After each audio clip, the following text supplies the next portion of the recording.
พี่เลี้ยงว่าเข้ามุมก่อนเวลาหมดว่าไงเนี่ยสู้นะครับนะครับ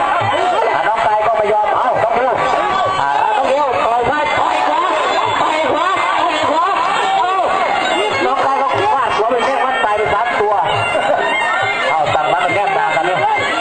เอาละครับต้องเดินจี้มากต่อยขวาต่อยขวาละครับว่าตีกันแล้วบ้านระยะดีต้องไปพูดนี่เนาะตีกันแล้วถอยออกสั่งตาไปแล้วน้องไก่เด็กซ้ายน้องเดียวไม่ยอมยังเอาน้องไก่ไอ้ยาของมันบดอยู่น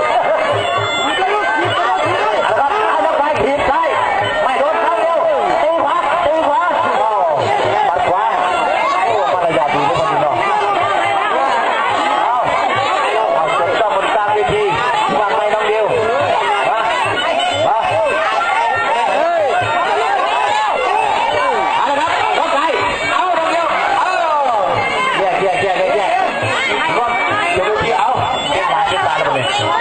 เอาละครับจบเจ้าอยู่กลางเวที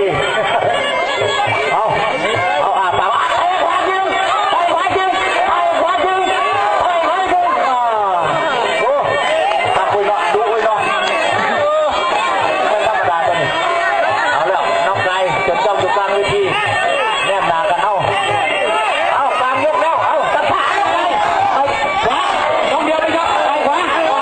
เกี่ยงขวา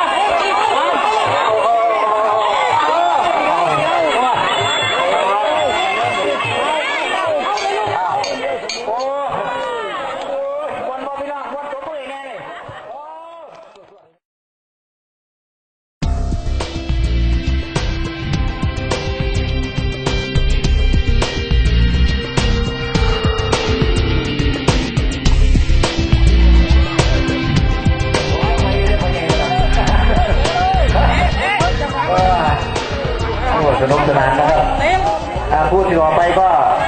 โชคคุณชอนก็เตรียมตัวให้พร้อมด้วยนะครับแล้วก็ตัดสายฟ้านะครับผู้ชมยกสุดท้ายของมวยคู่แรกของรายการวันนี้ครับเป็นรับการสนับสนุนสำรองให้ยกไข่พวกมาได้ยังดีตีนะเนี่ยม้วนผมไม่มั่นจะไม่มีหรอตายแล้วนะ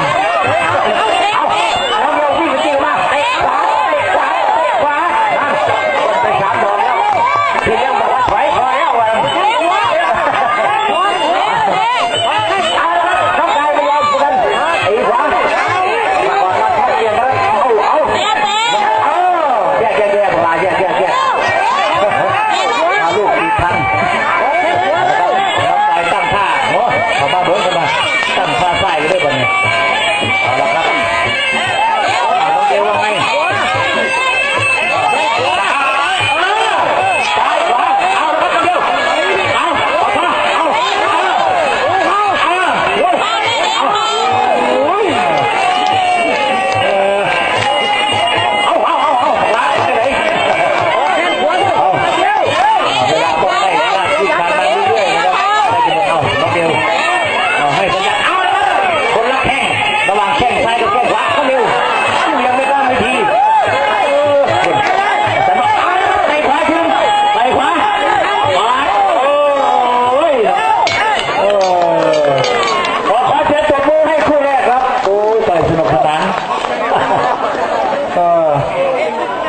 ฟังคำชี้ขาดของกรรมการนะครับให้คะแนน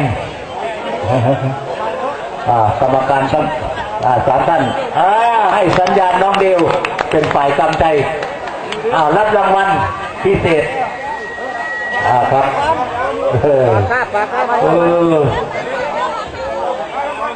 ก็เชิญท่านรองนายกก็มอบเป็นค่าน้ำนะครับกำลังปลอบใจหลังจากที่ได้รับเดิมพันไปแล้วครับก็เรื่องเล็กๆน้อยๆนะครับสนับสนุนกันไปเด็กเยาวชนวันนี้คือผู้ใหญ่ของวันหน้านะครับกีฬาหมัดมวยไทย